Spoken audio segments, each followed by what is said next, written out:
وبركاته. الحمد لله وكفى وسلام على عباده الذين اصطفى أما بعد فقد قال الله تبارك وتعالى فأعوذ بالله من الشيطان الرجيم بسم الله الرحمن الرحيم واعتصموا بحبل الله جميعا ولا تفرقوا صدق اللہ العظیم. نفرت کی بات ہے نہ عداوت کی بات ہے، نفرت کی بات ہے نہ عداوت کی بات ہے، میری زباں پہ صرف محبت کی بات ہے. اس دور انتشار میں آپس کی دشمنی، اس دور انتشار میں آپس کی دشمنی، سوچو جو غور سے تو قیامت کی بات ہے. دیوار نفرتوں کی گراؤ تو بات ہے، دیوار نفرتوں کی گراؤ تو بات ہے، انسان کا شعور جگاؤ تو بات ہے. ظلمت میں زندگی کی محبت کے نام پر، ظلمت میں زندگی کی محبت کے نام پر قندیل دوستی کی جلاؤ تو بات ہے. شہدائیان اسلام اور عزیز دوستو، میں آپ جیسے عظیم المرتبت اشخاص کے روبرو اتحاد و یکجہتی کے عنوان پر لب کشائی کی ہمت کر رہا ہوں. یہ سب آپ حضرات کی کرم فرمائی اور محبت کا نتیجہ ہے، ورنہ کہاں میں اور کہاں یہ نگہتے گل. آج مسلمانوں کے اندر نفرتوں عداوتوں کی خلیج اور آپسی تنازعیں کی ایک مہلک بیماری ہر مسلمان کے رگ رگ و ریشے میں سما چکی ہے. ہمارے اندر اختلافات و تنازعات اور تشاجرات نے جنم لیا ہے، جس کی بنا پر مسلمان ذلت و رسوائی کے دلدل میں پھنسا ہوا ہے. مسلمانوں کی مختلف تنظیموں نے آپسی اتحاد و اتفاق کو باقی نہیں رکھا. کوئی اپنے آپ کو سنی کہتا ہے، کوئی اپنے آپ کو شیعہ کہتا ہے، کوئی اپنے آپ کو بریلوی کہتا ہے، کوئی اپنے آپ کو مودودی کہتا ہے، کوئی اپنے آپ کو دیوبندی کہتا ہے. مسلمانوں کی مختلف تنظیموں نے آپسی اتحاد و اتفاق کو باقی نہیں رکھا. ایسا کیوں ہو رہا؟ اس کی وجہ کیا ہے؟ یاد رکھیے، جس قوم و ملت نے انتشار و اختلافات و تنازعات کو اختیار کیا، اس قوم نے کبھی بھی کامیابی و کامرانی کا چہرہ نہیں دیکھا. برادران ملت، نفرتوں اور عداوتوں کی خلیج کو دور کیا جا سکتا ہے، اختلافات و انتشار و تنازعات کی دیوار کو منہدم کیا جا سکتا ہے. شرط یہ ہے کہ ہم قرآن کی للکار کو سننے والے ہو. قرآن کہتا ہے ان هذه امتکم امۃ واحدۃ وانا ربکم فاتقون. جب قرآن ہمیں ایک کہہ رہا ہے، رسول کا فرمان بتا رہا ہے کہ ہم ایک جسم کے مانند ہیں، تو پھر ہمارے اندر اختلافات نے جنم کیوں لیا؟ ہمارے اندر تنازعات و عداوت پیدا کیوں ہوئی؟ ہم الگ الگ اور منفرد کیوں ہیں؟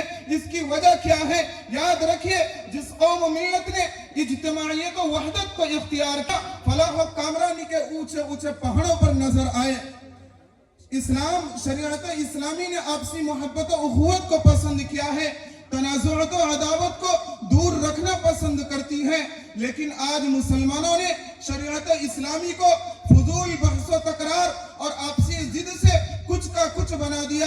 سینکڑوں ٹولیاں اور جماعتیں آپس میں بنی.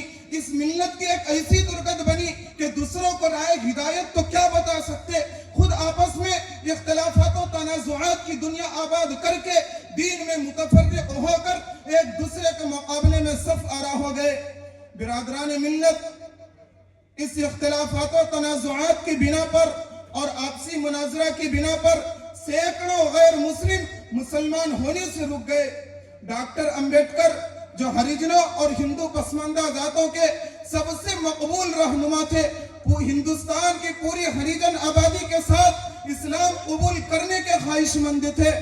گاندھی جی کو جب پتا چلا تو انہوں نے ڈاکٹر امبیڈکر سے پوچھا کہ آپ کون سا اسلام قبول کرنا چاہتے ہیں؟ شیعہ مسلمان ہونا چاہتے ہیں یا سنی؟ اگر شیعہ مسلمان ہونا چاہتے ہیں تو اس میں بھی بہت سارے مذہبی فرقے ہیں، کس فرقے کا اسلام قبول کرو گے؟ اور اگر سنی مسلمان ہونا چاہتے ہو تو اس میں بھی بہت سارے مذہبی فرقے ہیں، کس فرقے کا اسلام قبول کرو گے؟ گاندھی جی نے اس گفتگو کے بعد، ڈاکٹر امبیڈکر نے اس گفتگو کے بعد اپنا ارادہ تبدیل کیا اور کہا کہ میں سمجھتا تھا کہ اسلام مذہب میں ذات پات نہیں ہوتی، اسی لیے میں اس مذہب کو پسند کرتا تھا۔ یہ وہ عبرت کی داستان ہے جس کی سیاہی ابھی تک تاریخ کے صفحات میں خشک بھی نہیں ہوئی۔ اے لا الہ کے وارث، باقی نہیں تجھ میں، اے لا الہ کے وارث، باقی نہیں تجھ میں گفتار دل برانہ، کردار قاہرانہ۔ تیری نگاہ سے دل سینوں میں کانپتے تھے، تیری نگاہ سے دل سینوں میں کانپتے تھے، کھویا گیا ہے تیرا جذبہ قلندرانہ۔ درد مندان اسلام، یہ سب کچھ ہمارے اختلافات و تنازعات کی بنا پر ہو رہا ہے۔ ابھی وقت ہے تفرقہ بازی، مناظرہ بازی کو ترک کر دو اور ایک پلیٹ فارم پر آ جاؤ۔ آج جو بھی ظلم و ستم کے پہاڑ مسلمانوں کو برداشت کرنے پڑ رہے ہیں، وہ آپسی پھوٹ اور اختلافات کی بنا پر ہو رہا ہے، جبکہ قرآن اعلان کر رہا ہے وَاعْتَصِمُوا بِحَبْلِ اللَّهِ جَمِيعًا وَلَا تَفَرَّقُوا، کہ تمام لوگ اللہ کی رسی کو مضبوطی کے ساتھ پکڑ لو اور تفرقہ بازی مت کرو۔ قرآن و حدیث کی فرمائش وحدت و اتفاق ہے، اللہ رسول کی خواہش تنازعات و عداوت کو دور کرنا، اسلام و شریعت کی پسند محبت و اخوت ہے۔ کسی شاعر نے کیا ہی خوب کہا، ایک ہو جائے تو بن سکتے ہیں خورشید و مبین، ایک ہو جائے تو بن سکتے ہیں خورشید و مبین، ورنہ ان بکھرے ہوئے تاروں سے کیا بات بنے۔ درد مندان اسلام، ہم سب مسلمان آپس میں بھائی بھائی ہے۔ جب قرآن نے ہمیں ایک کہہ رہا ہے، اللہ نے جب ہم کو ایک مٹی سے بنایا، تو اے مسلمانوں، آج تم نے اپنے اندر کس بنا پر اپنے آپ کو دین میں متفرق کر لیا؟ کوئی اپنے ہم سنی بعد میں گئے، سب سے پہلے مسلمان، ہم شیعہ بعد میں گئے، سب سے پہلے مسلمان، ہم بریلوی بعد میں گئے، سب سے پہلے مسلمان، ہم دیوبندی بعد میں گئے، سب سے پہلے مسلمان۔ ہم سب قرآن و حدیث کی آواز پر لبیک کہتے ہیں، تو آئیے ہم اختلافات و انتشار کو ہم سے دور کریں، ہم تنازعات و عداوت